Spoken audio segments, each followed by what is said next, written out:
What's up, guys? How's it going? It's Matt and Noah out here doing a video. So I'm bringing you a shooting video from this past weekend.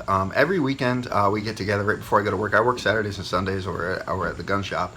And on Sunday is before the shop opens. It opens a little bit later. John and I usually get together. We actually pull out some of the used guns from the night before, and we take those out to the range just to get a feel for them and show the people that follow our shop and actually bring some videos to you about different reviews and stuff like that. So every Sunday morning we usually get together and we grab a couple guns and go shooting. So this weekend was no different. We grabbed a couple guns with us, but the only gun I'm going to be showing in this actual, from this range day is actually the Sig Sauer P226 Elite in 40 caliber. We brought that, and we bought a very familiar gun out, my old Smith & Wesson M&P 40 with a ghosted camouflage job. We brought those out there because they've been sitting in the used case for a while, and we're like, all right, so we're going to bring these out, and we have a bunch of 40 caliber ammunition, so we're just going to go shooting. We provide our own ammunition, so I had leftover 40. We're like, what the heck, we have a lot, so let's get these 40s out and start shooting.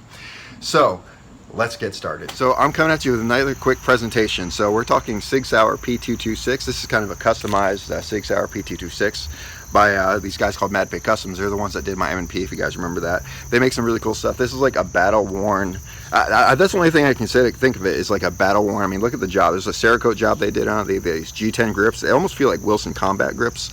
And they actually did a complete overhaul on a lot of stuff, so the triggers are smooth, everything's on it. They actually went hands on it and got in there. So I just wanted to show you show this gun to you guys, because there's a lot of cool options there out there, especially if you look in like gun shops, used cases and stuff like that. You might just find little gems like this. Now, keep in mind, in the state of Connecticut, we have 10-round magazine laws, so you can only have 10 rounds in your magazine. Most Sig Sauer magazines look like this. This is the factory Sig Sauer 10-round magazines. It has this little polymer part to it, and it's 10 rounds. It works very well. And I was trying to show a paint roller to the camera, whatever. And but one thing that we were noticing is that the magazine that actually came with the actual gun was a really crappy kind of metal one, and we weren't sure how it worked. It was a straight up 10 rounder. It looked like it just didn't look like it was a well built magazine, and it was a 10 rounder, but we could barely load 9 rounds, barely load the 9th round there. It just would not go in. So we could barely load the 9th round in there, but we made do with what we had, because that's kind of the only magazine that we had for it. So anyway, so I grabbed the Sig, and this gun I've been wanting to shoot for a while. I love Sig Sauers and I love 40s, so I put the two together, and it's a good way to go. So I pulled out the Sig Sauer P226 Elite in 40 caliber, and I started shooting, and right from the get-go I was having some issues.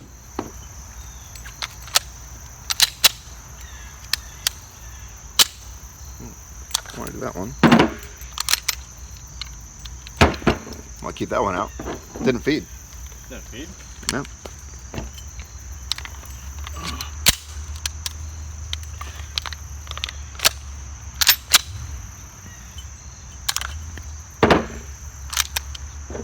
I'm going to take one out. This mag was kind of tough, so we'll try it like this.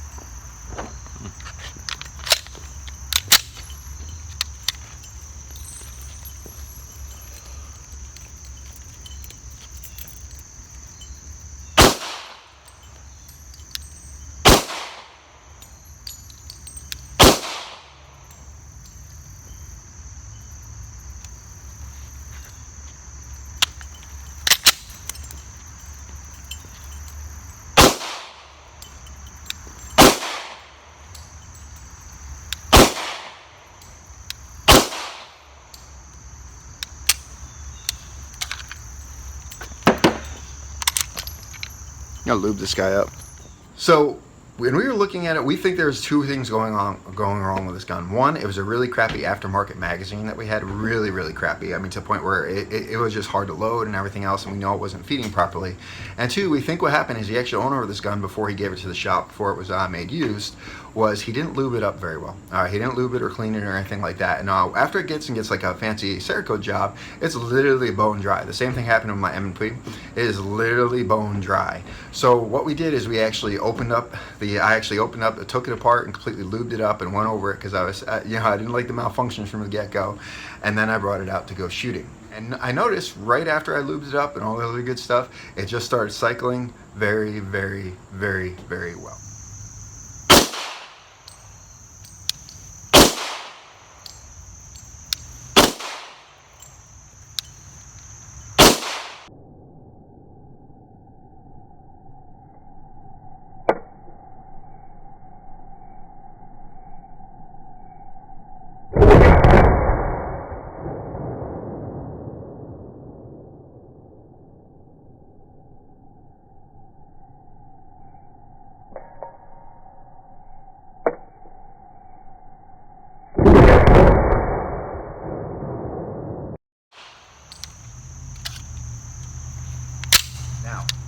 I also pulled out my old M&P 40, all right, to do a comparison, because one thing that I noticed a lot with this 226 was I was really, really snappy. For a 40, I've never felt a 40 that snappy before. And I think it had something to do with this, such a high bore axis, because you keep in mind, most of the recoils comes from the length of the slide. The longer the slide, the more metal it's got to move. And 40 is a little bit of a snappy round, but it's not that bad, especially if you look at the M&P footage that I'll show. You'll see there's a big difference compared to the M&P. Is very manageable, whereas the 226, for some reason, I don't know if it was just the heavier metal and the bigger high bore axis, but it just, 40 and a 226 doesn't work very well. Now I hear people telling me that the 229 and 357 Sig is just a sweet shooter, so I think it has something to do with the actual length of the slide or whatever, but I'm not exactly a smith. But all I know is that 226 was freaking, I did not like it. I did not like the feel of it when I was shooting it, and it was really hard to use it. So I want to do the back-to-back comparison. So here's the quick video of me with the M&P. So take a look, and you can notice there's almost no flip with it. Here we go with the M&P Ghosted Camouflage.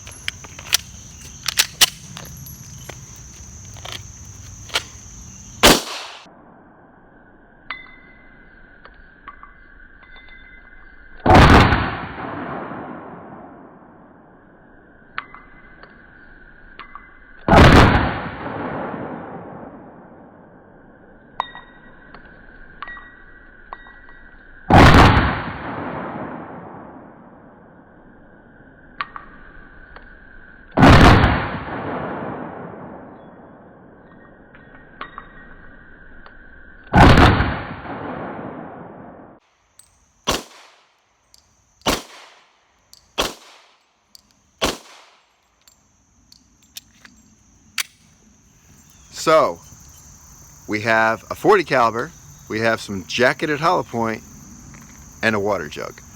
Do I need to say anything else?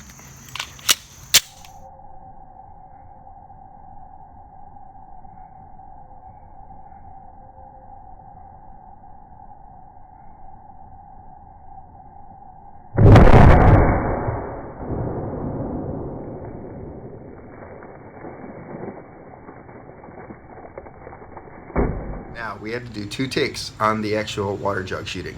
When I first aimed it, I aimed center mass on the water jug, and I shot it, and the gun, you literally shoots about 6 inches low. We noticed that we do, targeting later on. It literally shoots 6 inches low, so it barely clipped the very bottom of the water jug, and I was like, what the heck? So in order to actually hit the water jug, I literally had to aim at the very cap of the actual very top, the actual cap on it, and hope that it would hit center mass, and I managed to work. Alright, so I'm going to test out the grouping of this 226 and 40. Let's see how it goes. So we noticed it was shooting a little bit low, so we're going to find out. So let's give it a shot.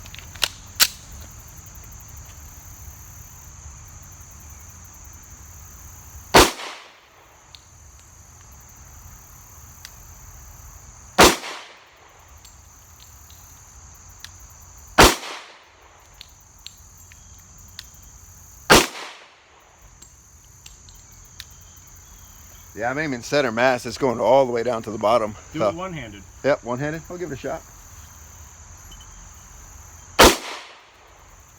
Way low. That's way low. I'm going to aim at the top real quick. Give it a shot.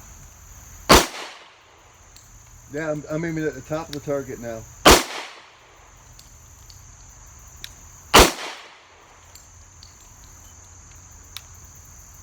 Yellow jacket by my hands. Yellow jacket's checking out my hands.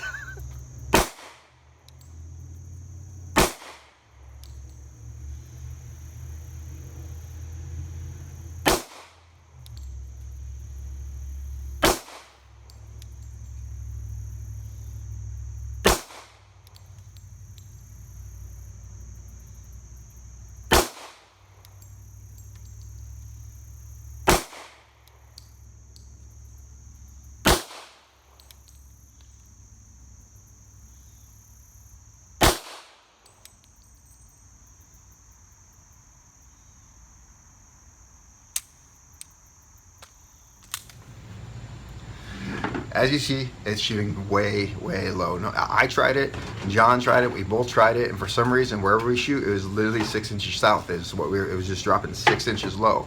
So in order to actually hit the target, I literally had to aim at the very top of the paper just to get it center mass. So we were a little upset with that. So my biggest complaint about the 226 and 40 is, I don't know if it's just the bore axis or whatever it is a little bit snappy. Now we had a couple of malfunctions with it. It could just be this specific gun. I don't know what it is, but we had a couple malfunctions with it we weren't too happy with. And we noticed it was shooting kind of low.